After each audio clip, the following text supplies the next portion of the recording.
Dr. Anushka, can you see the screen? Yes, we can. And we can hear you also.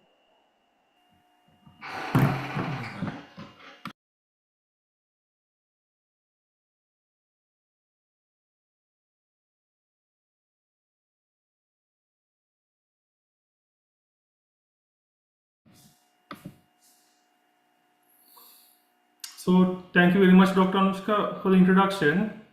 So, I'm Chamin. I am board certified intensivist from Sri Lanka, and then I worked at Karapiti, and then I have been working in the UK for the past 2 years. So, recently, the reason for doing this topic is that recently completed the advanced ICU accreditation called FUSIC HD accreditation.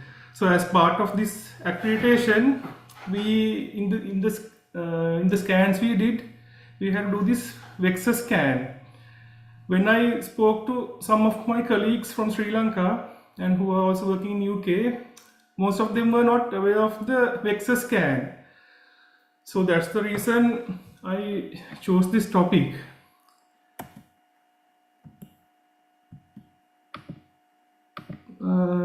So before starting the topic, I would like to acknowledge some of the mentors and supervisors who taught me echo. So the first person who properly streamlined my echo knowledge and how to scan somebody when I was haphazardly scanning people during my SRP, it was Dr. Dilshan, who came soon after his foreign training. So I'm very grateful for him. And apart from that, Dr. Richard Fisher, who was my echo supervisor when I was doing foreign training, and Dr. Ashmila and Hannah Corney, who are currently supervising me in my echoes.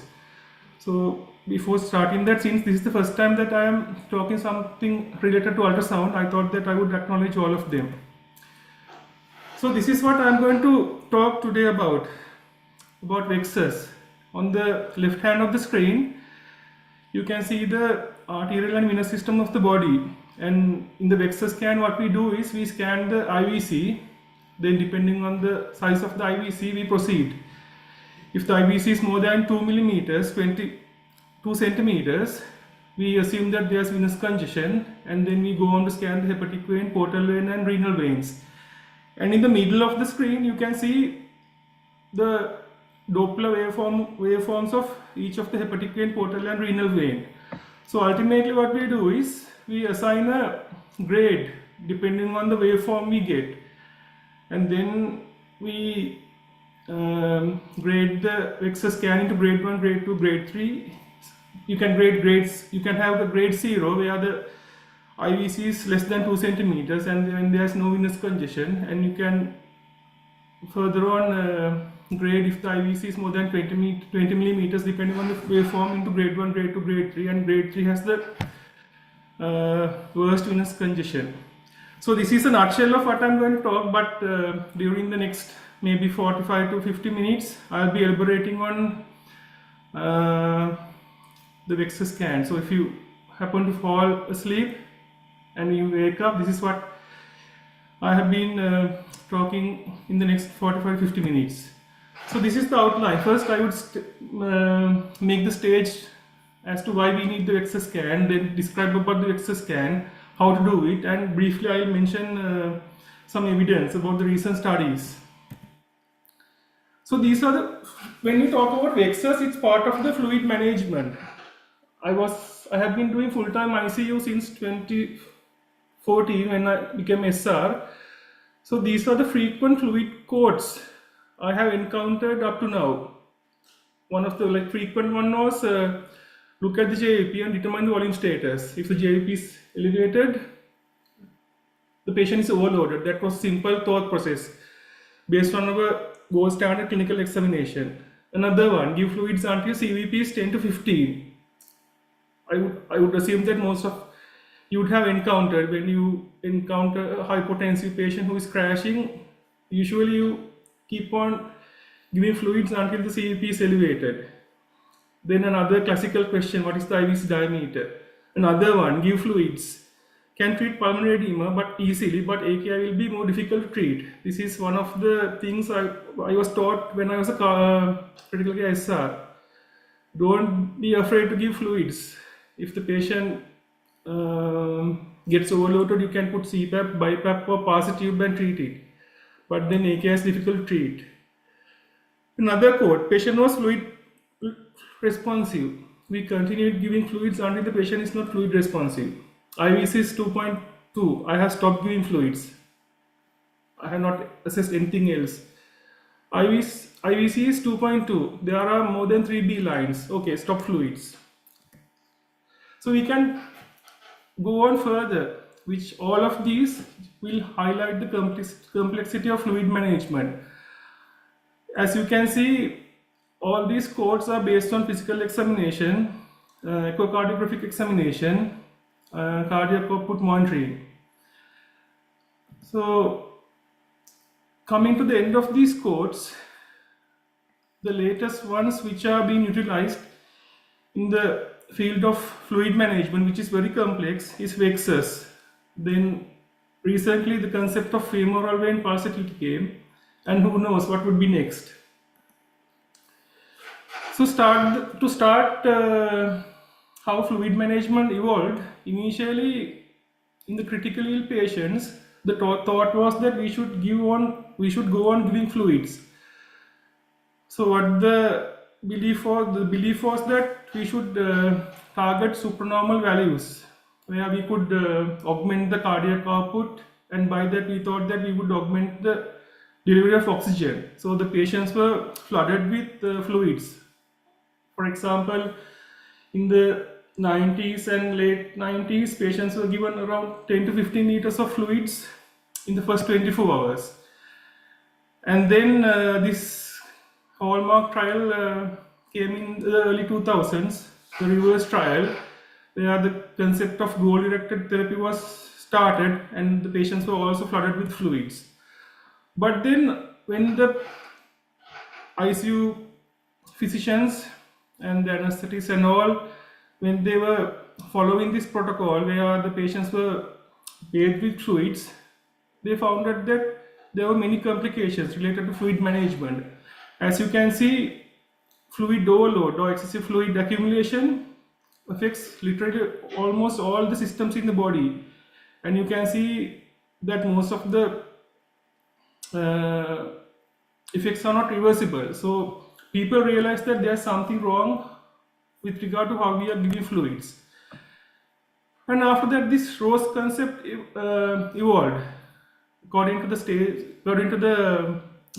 phase of critical illness, people thought that we should change our fluid management. So when you resuscitate, you give lots of fluids without using any parameters. Then during the optimization phase, you slow down your fluid. Stabilization phase, you just give the right amount of fluids just to maintain the requirements, and in the evacuation phase, you think of removing fluids simply to prevent overload and the deleterious consequences.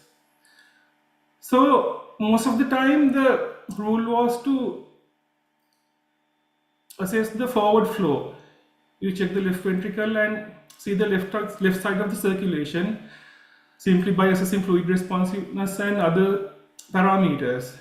But because of the reasons I told earlier, because of the harmful effects of fluid overload and fluid accumulation and organ congestion and all the bad effects, the new trend and the growing shift was towards assessing signs of hemodynamic congestion even before starting fluid therapy. Of course, if the patient is crashing, you would give some fluids, but then depending on the phase where you are, according to the ROSE concept, you should assess whether the patient needs fluids and whether the patient giving fluids would be bad to the patient, i.e. you would assess venous congestion. So congestion is not an new concept. Outside the ICU, the cardiologists, they realize that it's an important diagnostic and therapeutic targeting heart failure. As you can see in the highlighted area, if I read this, it says most hospitalizations for acute heart failure syndrome are related to clinical congestion as a result of high left ventricular diastolic pressure rather than to low cardiac output. So as I told, most of the time we think of forward flow, but we don't think of the venous congestion or the backflow. And going on to, I'm just showing some more evidence about congestion in the management of heart failure. And increased CVP, which is a consequence of high right atrial pressure, which will also lead to congestion, causes AKI and a broad spectrum of other problems in patients with heart failure or cardiovascular disease. And in the ICU population, Manu Malbrand, who is a famous person with regard to introduction of the ROSE concept and writing papers on fluid management, he found out that a positive cumulative fluid balance is associated with intra-abdominal hypertension and worse outcomes. And not only in cardiac patients, in the general ICU population as well as in liver patients, positive fluid balance is associated with mortality. And this was a very important paper written by Philip Ferola, who is the last author in this paper, but he's a well-known intensivist from Canada who is working around a lot on venous congestion. So if you want to read about venous congestion, he's a guy who you should focus on, and you should read most of his papers. So he came out with this concept paper which describes fluid tolerance. So it's a spectrum. Initially, when the patient is, you might think that it's a spectrum. Fluid responsiveness, you keep on giving fluids and you assess for fluid tolerance. And when the patient is not fluid tolerant, the patient will come to a state where the patient is fluid overload. But if you look at this, it's more complex than you think. So the usual belief is we give fluids, and then there would be a state where the patient becomes fluid tolerant, and we stop giving fluids. And then the hopeful belief is the second one. But if you look at D, this is the real-time scenario. You have a state where the patient might be fluid responsive and fluid unresponsive, fluid tolerance and fluid intolerance, and you might not know where the patient stands. So giving fluids is like using a double-edged sword. So this is spectrum which happens when you give fluids. The main problem is the patient will be at risk. So at that stage, you might be able to use various parameters to see whether the patient is congested, and there's a window of opportunity where you can prevent harm. And if you go further on, you get early organ congestion and overt organ dysfunction. So what ultimately happens is you get microvascular derangements. So as I told, you might think that okay, you can keep on giving fluids until the patient is fluid responsive, but then you should stop when the patient becomes fluid intolerant. And at that stage, if you keep on giving fluids, the patient will end up being fluid overloaded. But the problem is the fluid responsive state and the venous congestion can coexist. This is a paper which very well describes this state. And when you look at this paper, where they evaluated critical ill patients when they gave fluid, they found out that, as I said earlier, fluid responsive state and fluid unresponsive state, if you evaluate the venous congestion signals, there is no difference between the fluid responsive and fluid unresponsive states. So it's a big problem. When you're fluid responsive, you might be fluid unresponsive as well, or you might be having features of venous congestion, which is a real problem. So the usual belief is if the patient is fluid responsive, you can give fluids, but on the other hand, the patient can have evidence of venous congestion. So you must appreciate that even if the patient is fluid responsive, you can't straight away liberally give fluids without assessing for venous congestion. So this is the sort of gold standard guideline when we manage patients with shock, which is written by the European Society of Intensive Care Medicine. And if you look at the authors, all the authors are experts in the field of hemodynamics, starting with Xavier Monet, who is the lead author, and you can see all the names: Jean-Louis Tabul, then Jean-Louis Vincent, and all the other guys. So in this paper, as you can see, when you give fluids, they have advocated that you should look for the features of fluid load, or i.e., or you must evaluate for the parameters which says that the patient might be in harm if you give fluids. So out of these parameters, these are the parameters they have mentioned with regard to assessing the risk of giving fluids. You can assess the intravascular filling pressures, intra-abdominal pressure, extravascular lung water, and pulmonary vascular permeability index, for which you should have invasive cardiovascular monitoring. And you can have Vexus, or your PF ratio, the PaO2 to FiO2 ratio, and you can use the lung ultrasound score. So out of these, the Vexus scan is something simple which you can do at the bedside and determine whether there is risk of fluid infusion. Of course, you can't rely on one parameter. The more you do, the better it will be. So this is something which I thought I should mention in my talk. So this is the 4-interface model, which was introduced by a group of well-known intensivists who are dealing with hemodynamics and management of shock. So when you can, if you think of the circulation, you can conceptualize it as a you can conceptualize into 4 main interfaces. So you have the left heart to aorta, then you have the aorta to the arterial to the capillaries to the veins, and from the veins to the right heart. So when you assess somebody with shock, or when you do your bedside examination, or when you do your daily assessment of patients in the ICU, you must think whether you have assessed all of these interfaces. I know that most of the time we subconsciously do it, but if you consciously do it, the chances of that you are missing certain things will be reduced and the patient will be benefited. So each of these interfaces should be monitored or be assessed by certain parameters. If you think of the first interface, left ventricle to aorta, you can see that you measure things which shows the forward flow. The classic example is the left ventricular outflow tract VTI.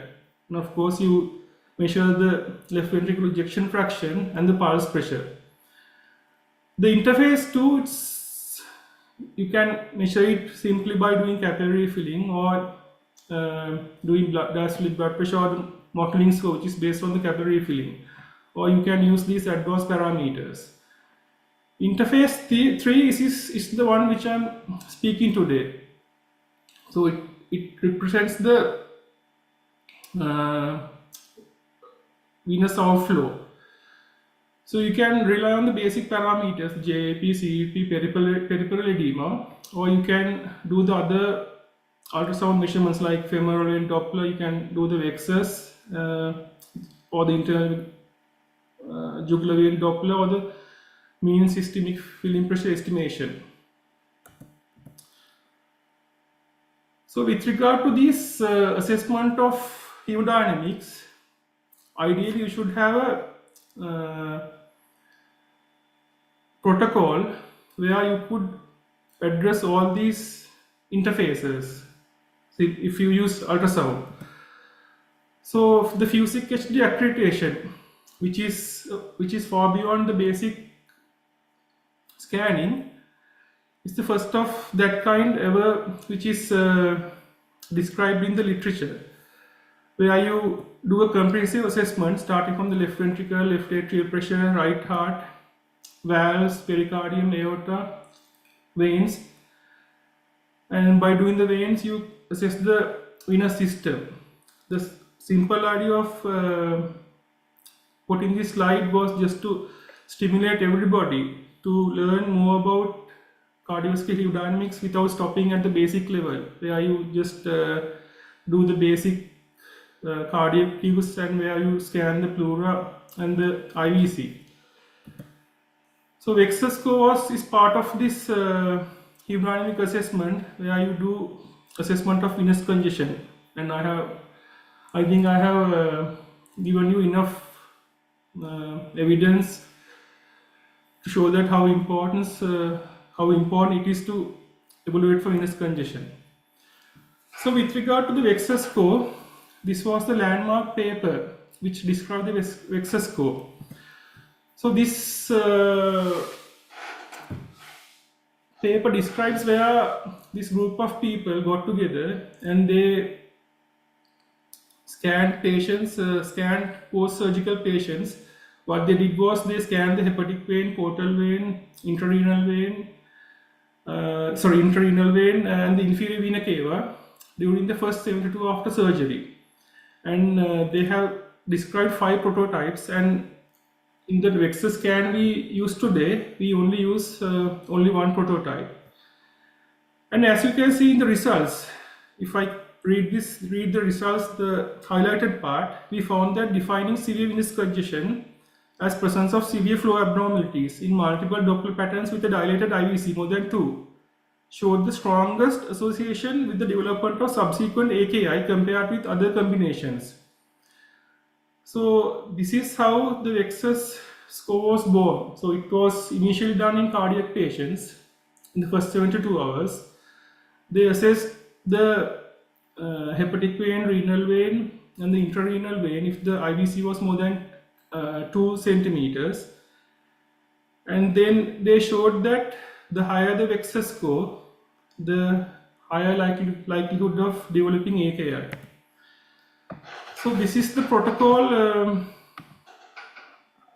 which they used, and I will be describing each of the components later. So what they did was, they, as I told earlier, they scanned the hepatic vein, portal vein, and intrarenal venous Doppler, and depending on the flow abnormalities, they assigned a score. And out of the 5 prototypes, as you can see, there are 5 prototypes. Vexus C showed the highest specificity with regard to the ability of predicting AKI. So that's what it is. And you might wonder what's the importance of doing Vexus. So if we have a way of measuring the right atrial pressure, for example, if you could put a central venous catheter and measure the right atrial pressure, or if you could put a pulmonary artery catheter, or if you could use the IVC to estimate the right atrial pressure, and if the right atrial pressure is high, then you would wonder, why do you need Vexus scan? But as you can see, which is a conclusion derived from this study, the ability of the Vexus scan to predict AKI is very much higher compared to a CVP of more than 12. So that's why people thought that they would move away from using CVP, not move away, they would prefer using Vexus or using CVP, IVC to assess venous congestion and to predict the adverse effects.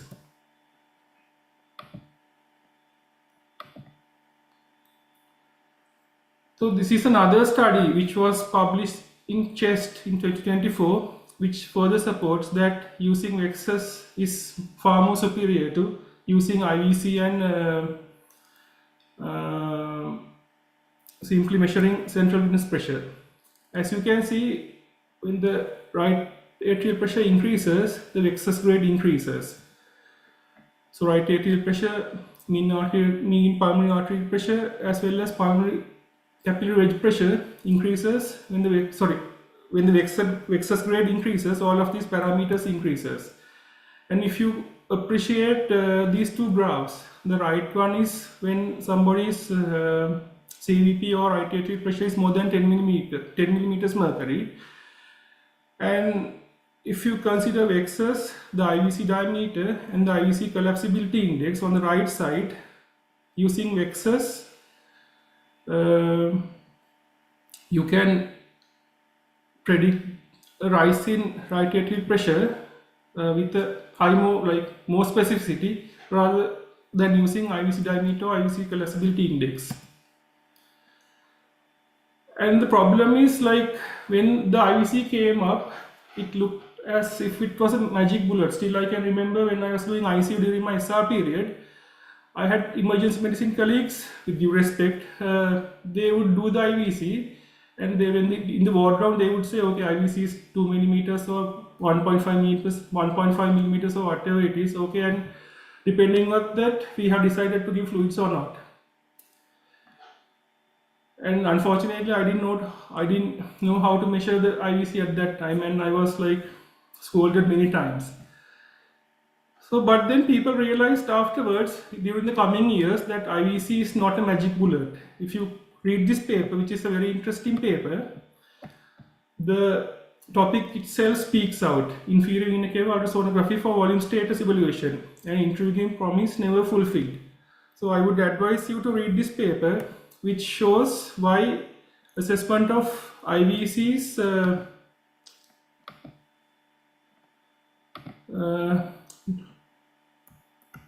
not the best in doing a fluid management. As you can see, there are many confounding factors which would affect the IVC.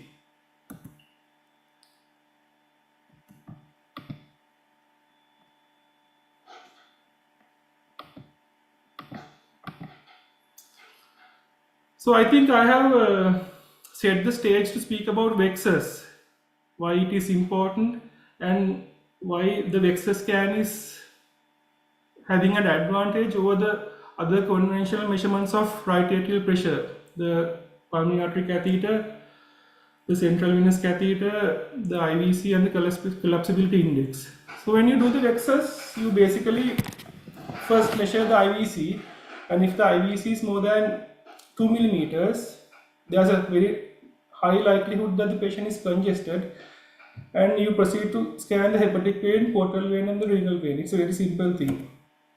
The rationale is, as I said earlier, elevated right atrial pressure is a major hemodynamic variable, and it's the hemodynamic variable which is responsible for venous congestion. So venous congestion can happen due to two reasons.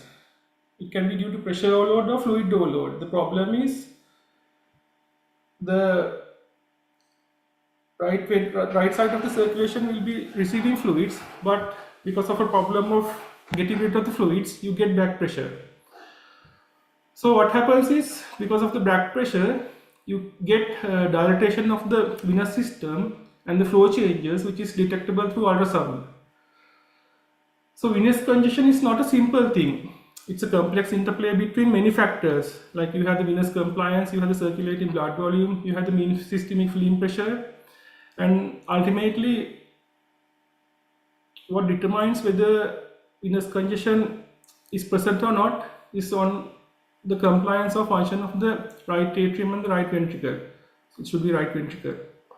So because of that, rather than just measuring the right atrial pressure, you should do a comprehensive assessment of the hemodynamic circuit, i.e. you should evaluate how the back pressure or the high right atrial pressure is affecting your organs. So this figure elaborates what I have told, and this is the basis of doing the Vexus scan. If you appreciate the pressures in the circulation, your arterial system is pulsatile, isn't it? And when you further move away from the arteries to the capillaries, initially the arterioles, when you move from the arterioles to capillaries, the capillaries and venules are not pulsatile, as you can see. But since the medium and large veins are close to the right heart, the waveform of the central the CVP waveform will be transmitted to the veins which are close to the right atrium. So if you see this graph, when the venous pressure increases and when the blood volume increases, the venous pressure increases. But because of the compliance of the veins, initially although the venous volume increases, the venous pressure will not increase. But as you get congested, the venous pressure will increase. So this is hold on. So this is what I told. The veins which are closer to the heart will display some form of pulsatility. But when you move away from the right heart, the pulsatility disappears. And if you can see the femoral vein compared to the hepatic vein, the pulsatile nature of the femoral vein is less. And when you look at the popliteal vein, which is the furthest out of the three veins, you can appreciate that it's non-pulsatile. And when there's venous congestion, what happens is your venules also become pulsatile. That's how you use the ultrasound scans or the Doppler scans to detect the pulsatility. And as you can see in this graph on the top right hand corner, when the right atrial pressure rises, the back pressure causes the transmission of the right atrial pressure, and ultimately you get this pulsatile nature of the venules, which are not usually pulsatile. So usually if you scan the portal vein will not be pulsatile, in contrast to the hepatic vein, which is pulsatile. So the hepatic vein is close to the right atrium, and because of that the pulsation is transmitted. But the portal vein is protected by the hepatic sinusoids, and because of that, as you can see, which is very nicely shown in this picture, usually the pulsations will not reach the portal vein, and if at all you would see a mild pulsatile nature.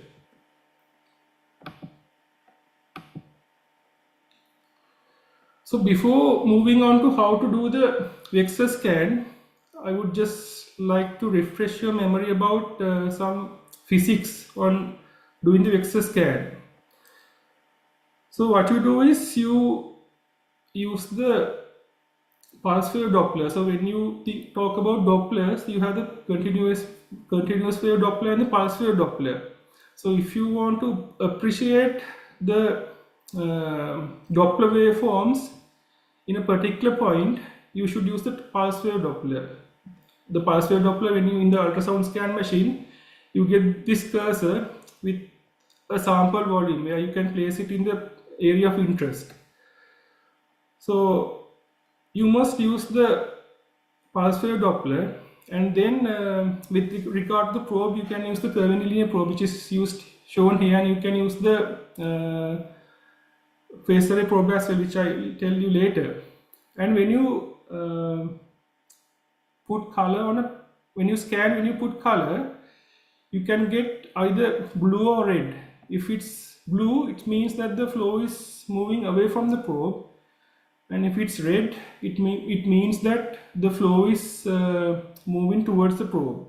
So you should be mindful, you should have this basic understanding of physics when you do the Vexus scan or any other scan. So you can use the phase array probe or the probe which you use for doing the echoes, or you can use the curvilinear probe.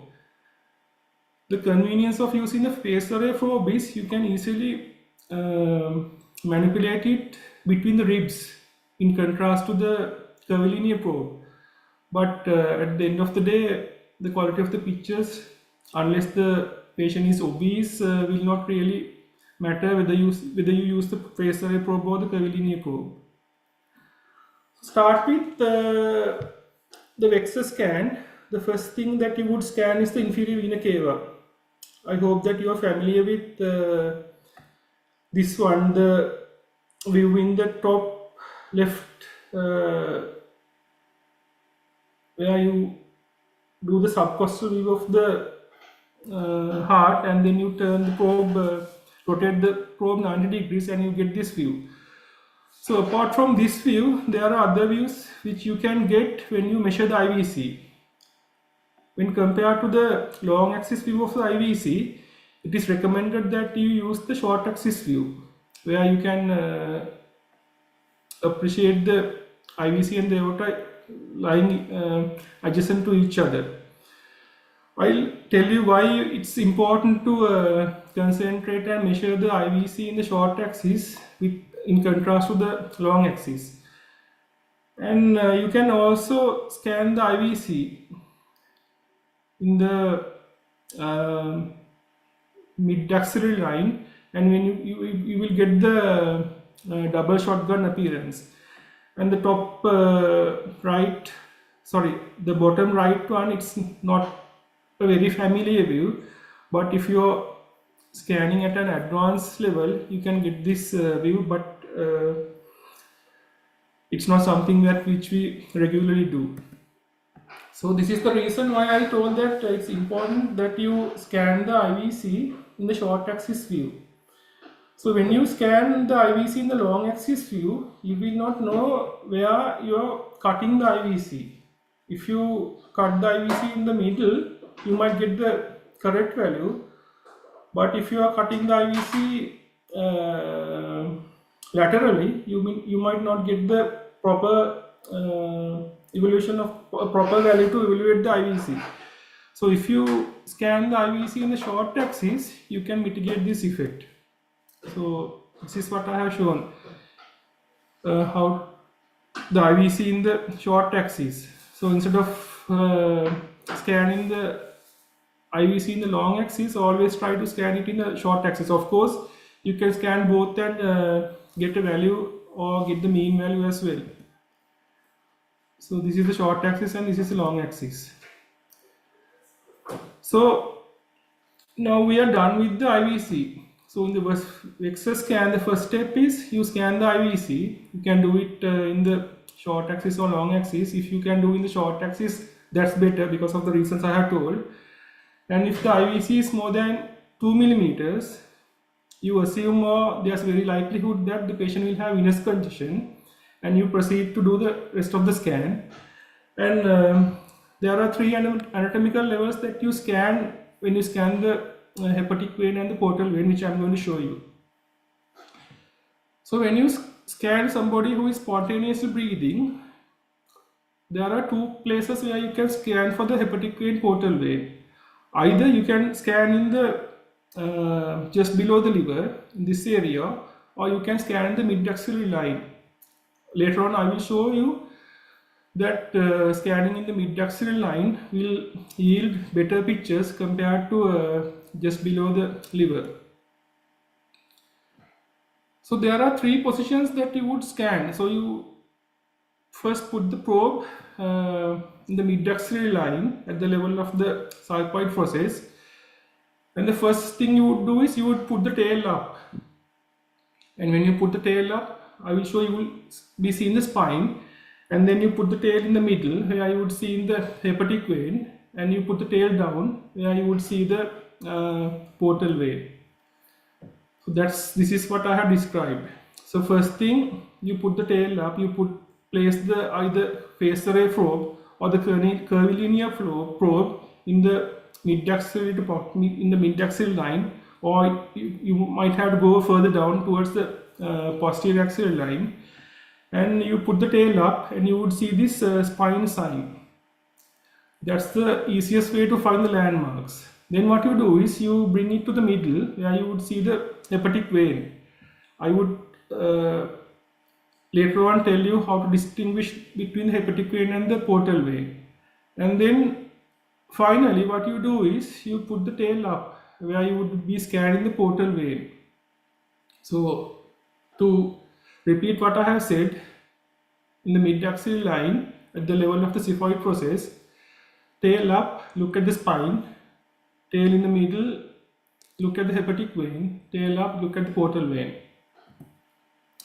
So spine level, this is what you can see. You can see the spinous processes, and when you put the probe into the middle, you would see the hepatic vein, and when you put the tail up, you would see the portal vein. So these are the features that might be helpful to distinguish the hepatic and the portal veins. The hepatic vein move posterior. You keep the tail in the middle. It runs in the long axis, which I will show later on. There is no wall, and the color is blue. The blood flow is moving away from the probe towards the IVC. Portal is more anterior, short axis. It has echogenic wall and color is red. So hepatic vein versus portal vein in the axis. The hepatic vein, it's in the long axis, whereas the portal vein, it's in the short axis of the liver. The color, when you keep the probe here, the hepatic vein, it's draining towards the IVC and the color is blue. And when you look at the portal vein, the blood flow comes towards the probe, the color is red. So this is how you do it.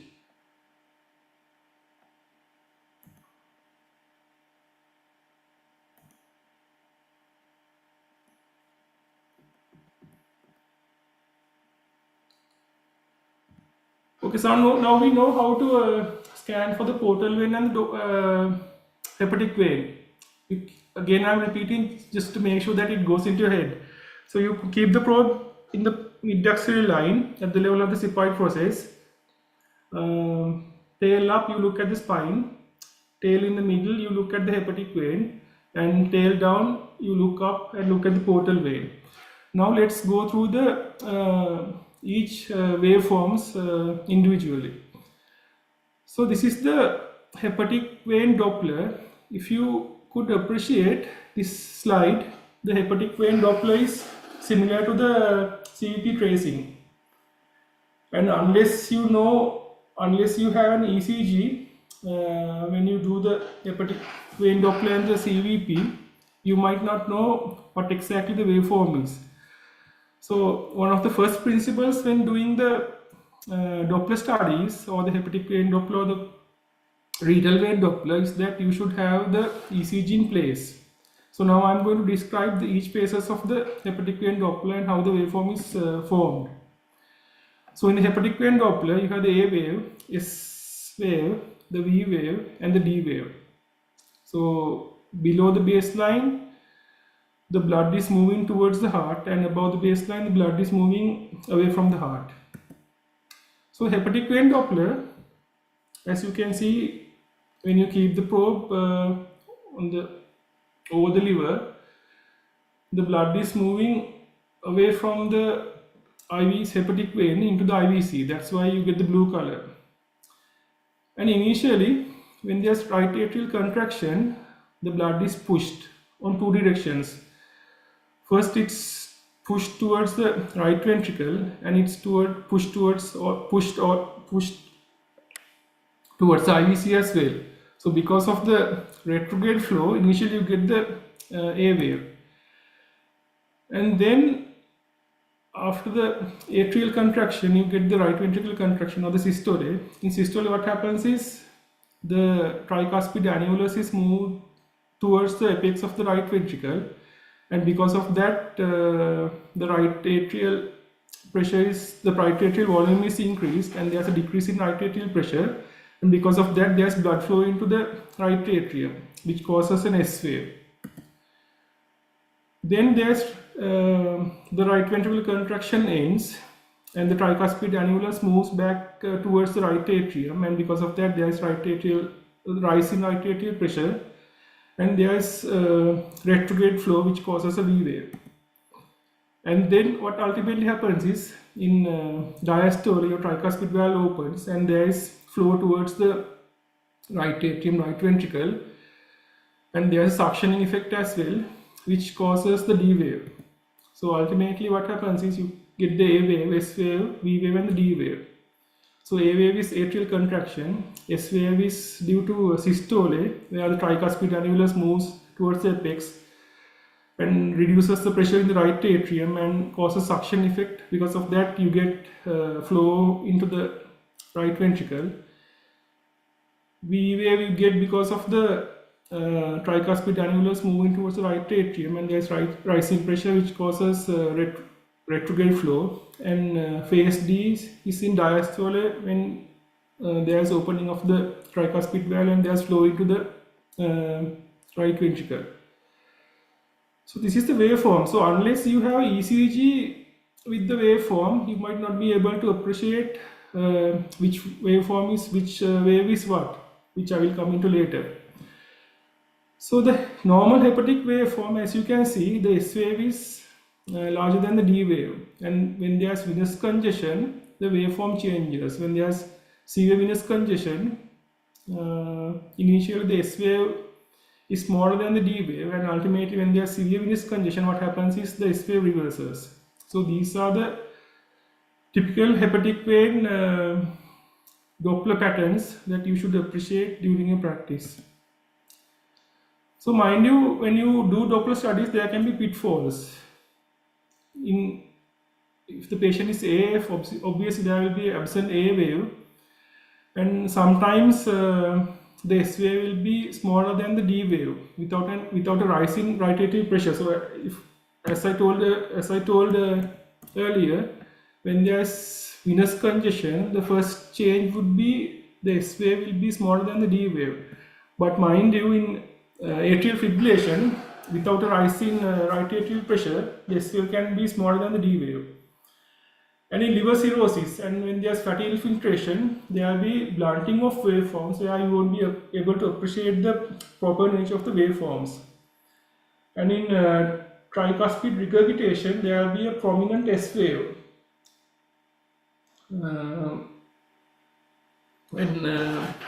Because of the persistence of the tricuspid regurgitation, even when you decongest patients, you will not be able to make use of the hepatic vein Doppler waveform to make decisions. That's something which is very important. So this is what I told, why it's very important to have ECG when you assess the hepatic wave Doppler waveform. So on the left you see the hepatic vein Doppler waveforms without the presence of an ECG, and on the right you can see that there's an ECG. So see how what change would it be when there is an ECG. So if I just appreciate, like describe one waveform, if you look at the left, the first impression that you might get is the S wave is more than the D wave, which looks as if it's normal.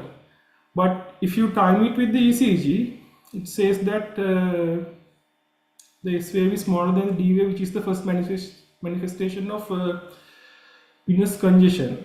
So there are certain other changes which you might be able to appreciate only when you have an ECG. So it's very important that you have an ECG when you do the hepatic vein Doppler.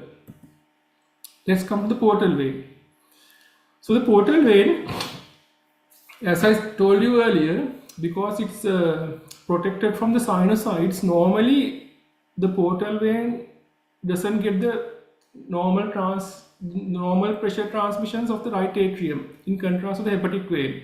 So the hepatic vein waveform is identical to the CVP waveform, but if you look at the portal vein, you could appreciate that there's a continuous flow in contrast to the hepatic vein, but there can be a mild pulsar nature which is normal. So you could calculate the pulsatility index of the portal vein by subtracting the minimal velocity from the maximum velocity and by dividing from the maximum velocity. So if the portal pulsatility index is less than 30, it's normal. And when the pulsatility index increases, the higher the pulsatility index, the severe the venous congestion. So if it's more than 50%, you call it severe venous congestion. So pitfalls in lean individuals and athletes, you can have a high pulsatility index, which is normal. And in cirrhosis and portal hypertension, you can get low velocity continuous flow or flow reversal because of the protective nature, because in cirrhosis you get fibrosis of the liver, and the venous pulsations will not be transmitted. So even if there's venous congestion, you might not appreciate that there is the pulsalized nature of the portal vein. And the other thing is there can be respiratory variation, which can be mistaken for pulsatility. So I'll show you some examples. So this is a patient where this is a patient with ascites, where the pulsations were not expected as it is, even though there was venous congestion.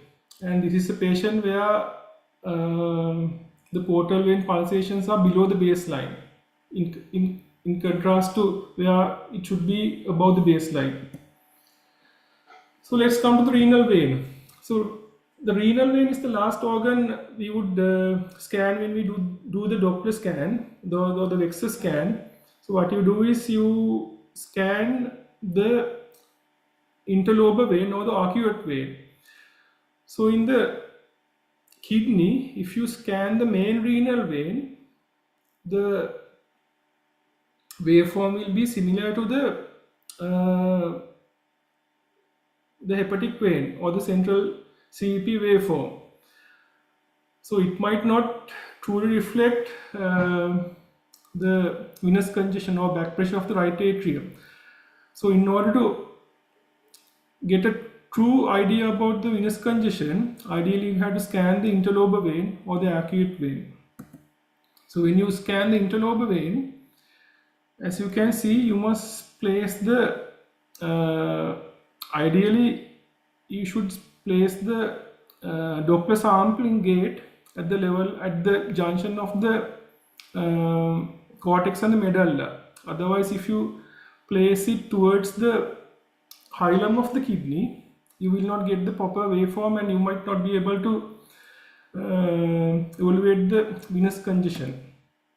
So this is evaluation of the kidney by using the Doppler scan. As you can see, ideally you should place the Doppler waveform in the junction between a bit further away from the junction between the cortex and the medulla. So as you can see in this picture, in the slide, the Doppler gate is not placed towards the hilum, but it's placed away from the hilum, further away from the medulla. So when you do the normal renal vein Doppler, you can see the arterial and venous waveforms both. In the top of the baseline, you can see the normal arterial waveform, which shows the systole diastole, and in the below the baseline, you can see the venous waveform, which is continuous and which doesn't have the pulsatile nature of the CVP waveform or the hepatic waveform, because it's away from the right atrium. So depending on the waveform of the renal interlobar veins, it can be normal where you have a continuous flow, or depending on the severity of the congestion, you can have intermittent flow where you can appreciate the systolic and diastolic waveforms, which is called a biphasic waveform, or which is called biphasic. And if there's severe venous congestion, what happens is you will lose the systolic component and you will just get the diastolic component. So putting it all together, so what we did was, initially we assess for the IVC. If the IVC is less than 2 centimeters, we can comfortably conclude that there is no venous congestion, and then we can forget about doing the Vexus scan. But if the IVC is more than 2 millimeters, we go on to do the Vexus scan, where we scan the hepatic vein, the portal vein, and renal vein. So the hepatic vein, normally you get the S, D, A and B waves, which corresponds to the cardiac cycle, and depending on the venous congestion, initially you get S and D wave reversal, where S is smaller than the D wave, and if the venous congestion is very severe, this wave reverses and it goes above the baseline. The portal vein Doppler the portal line is not pulsatile, it's mildly pulsatile normally. The pulsatility index is less than 30%, but when the venous congestion worsens, it becomes mildly abnormal, and if the PI is more than 50%, it's severely abnormal. Likewise, you evaluate the renal Doppler, you get a continuous monophasic flow, slightly pulsatile. But when the venous congestion sets in, initially you get the biphasic flow where you get the S and D waves, and ultimately you get the monophasic flow where you get the D waves. So talking about the grades, grade 0 is there's no venous congestion, IVC is less than 2 centimeters. You can forget about the rest of the Vexus care. Grade 1, you have an IVC of more than 2 millimeters and any combination of normal or mildly abnormal patterns. Grade 2, IVC more than 2, one severe abnormal pattern. Grade 3, IVC is more than 2 and more than 2 severe abnormal patterns. So moving further on, people thought that okay, venous Doppler is whether it's a surrogate of volume status. So when we first initially when we started to look deeply at hemodynamics in the assessment of right atrial pressure, we initially thought that measuring CEP by putting a central line or pulmonary artery catheter, and depending on the value, we might be able to get an idea about volume status. Then there were lots of studies contradicting that idea, and use of CEP to assess volume status was stopped.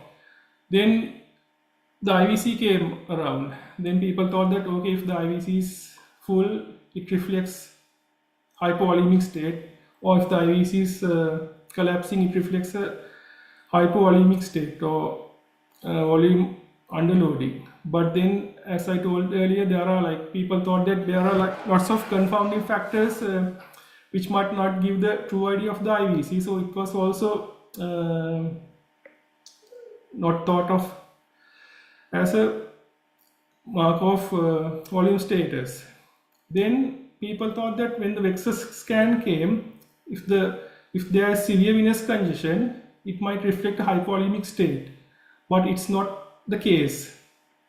So please make sure that the high Vexus score automatically doesn't translate into a hypervolemic state. So this is a brilliant paper which elaborates these concepts. If once you learn about Vexus, once you master the art of doing Vexus, you must learn the misconceptions about Vexus as to when to use it and when not to use it. So this paper gives many misconceptions with regard to Vexus. So the first one, as I told, is that the Vexus might be a indicator of volume status. So if you appreciate this graph, this is a venous return curve superimposed on a cardiac output curve. This is a patient this is a healthy patient who was continuously giving fluids. So as you can see, when the patient is giving fluids, the venous return increases and the venous return curve shifts to the right.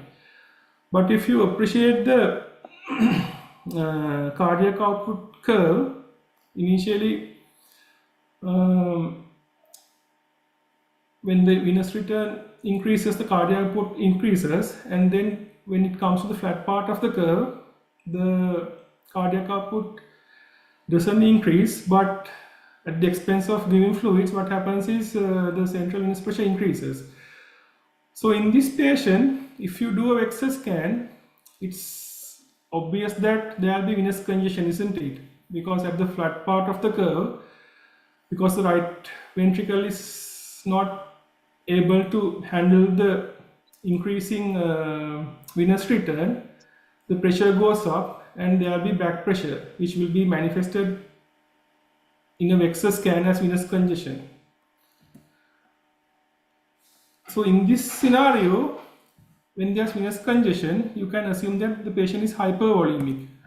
But look at this, if when the patient is having a PE, so initially you have the venous return curve and the cardiac output curve, but then because of, say, there's a saddle PE and there is obstruction of the outflow of the right ventricle, there will be an acute drop in the right ventricle contractility, and because of that the CVP will rise, and the patient will be on the flat part of the curve, and there will be back pressure. So if you do a Vexus scan, you might assume that there's it might show that there's venous congestion, but the patient is not hypervolemic. So the Vexus scan, it's like a symptom. The results of the Vexus scan is like a symptom. You have a symptom of venous congestion, but then what you should do is you should evaluate the reason for the symptom rather than attributing it to hypervolemia.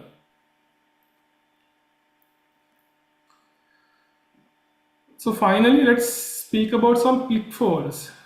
Once you do the Vexus scan and once you are able to appreciate the normal waveforms, you must know how to interpret the deviations from the normal, whether it's abnormal or normal. So this is a very nice paper written by Abhilash Koratala and his colleagues, where there will be deviations from the normal, or where there would be abnormalities, where the scan would look like abnormal in normal patients. So pros and pitfalls. So with regard to the scan in place, if you could remember, I told in the beginning that when you scan the hepatic vein and portal vein, the best place would be to do a right lateral scan in the mid-axillary line. Also, you could do in the subsequent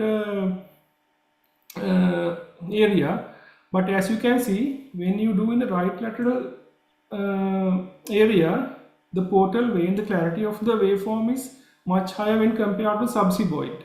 So that's something you should remember.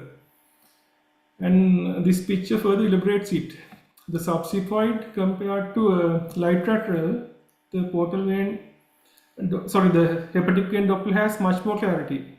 Likewise, if you see the portal vein, right lateral compared to subsequent has good clarity. And of course, the use of ECG. Unless you have a ECG, you might not be able to appreciate which waveform is what. And expiratory and inspiratory. So if you could appreciate when you do the hemodynamic measurements, ideally you should do it in the expiratory phase, because if you do in the inspiratory phase, it will affect the intrathoracic pressure, will affect the measurements. So as you can see, doing the hepatic vein Doppler, expiratory versus inspiratory, in expiratory you have much more clarity. Likewise, the portal vein. And in cirrhosis, so in cirrhosis, because of the fibrosis which sets in the liver, you might not be able to appreciate a proper waveform. And if the patient is having ascites, instead of the portal waveform appearing above the baseline, it will appear below the baseline. And when you do the portal vein Doppler, sometimes the hepatic artery might lie adjacent to the portal vein, so you might get the typical arterial waveform. So when you do the portal vein Doppler, you must make sure that you place it in the right place. Otherwise, you might get an idea that the portal vein has an arterial waveform. And in CKD, you might not get proper waveforms. In this patient with CKD, although there was no venous congestion, when the patient was scanned, you get the typical arterial waveform, and in the venous waveform looks biphasic, even though there is no venous congestion. So coming to the last bit of the talk about the evidence. So this is a scan which came up recently, so we don't have much evidence with regard to outcomes outside the cardiac population. If you could remember, the Vexus scan originated in the post-cardiac patients, and most of the studies have been done in the cardiac surgery patients. So it's an evolving area where they are trying to evaluate in non-cardiac patients. So this is a paper which came up recently in 2025 about the Vexus score, how to use it in peri-op and critical care management. So I would like to draw your attention to two important sentences in the abstract. So it says analysis of Vexus components reflects the score. The analysis of Vexus components reveals the score reflects interactions between cardiac function, filling pressures, volume status, rather than pure volume assessment. Each component, IVC diameter, hepatic vein, portal vein, and renal flow, is differently influenced by cardiac function and volume status. So that's very important. And then the last sentence. The evolving understanding necessitates a correction in clinical practice, returning to the original physiological framework where Vexus reflects the interaction of venous return and cardiac function rather than simple volume overload parameter. So when you assess a patient using Vexus, always have the mental picture where you have the venous return curve and the cardiac function curve. And this is a simple algorithm which is derived using the Vexus score, which comes up in this paper, where you make your decisions depending on the Vexus score, the cardiac function.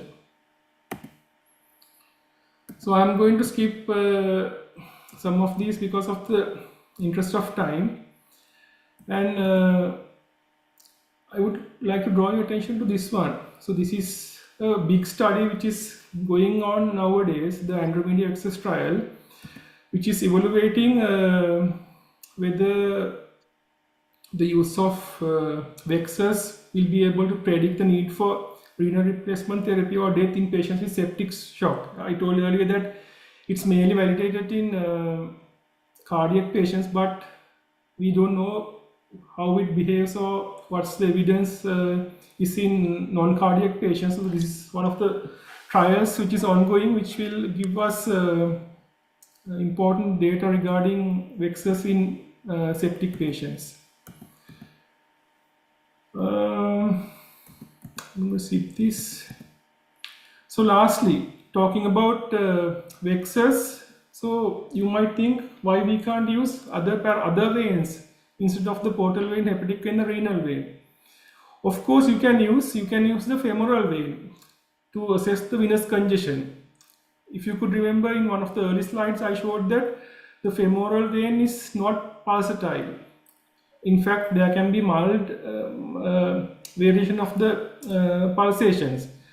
So if you think of venous congestion, instead of doing the Vexus scan as a whole, you can simply take the vascular probe, keep the probe on the patient's veins, and check whether there's pulsatility. If there is like an increased pulsatile nature of the femoral vein, that itself would say that there is venous congestion without taking all the trouble to do the Vexus scan. So this paper describes the use of the femoral vein in the assess of venous congestion. So as you can see, these are the Doppler waveforms derived in a patient with venous congestion and without venous congestion. So if you look at the bottom, you get the femoral vein Doppler signal. There's mild variability with respiration, but once the venous congestion sets in, you get the pulsatile nature. So without, as I told, without taking all the trouble, you can just keep the vascular probe and assess for venous congestion in the femoral vein. And if there is a pulsatile nature, there's a high likelihood that there will be venous congestion. Obviously, if there is no thrombosis of the femoral vein, or if there is no mass obstructing the flow of the femoral vein. So that's what I had to tell today. So to conclude, I would say the hemodynamic assessment is complex. And because of the complexity, you need a comprehensive assessment. And for this assessment, one of the key areas which we use nowadays is the four interface model, where you divide the whole system into four models and use various parameters to assess each interface. And as part of that four interface model, you can make use of Vexus as a valuable tool to assess Venus congestion. But when you use Vexus, you have to have proper understanding about image acquisition, accurate image and interpretation, and the most importantly, you should incorporate your findings into the clinical picture rather than just depending on the waveforms. Thank you very much. That's all. And if you have any questions,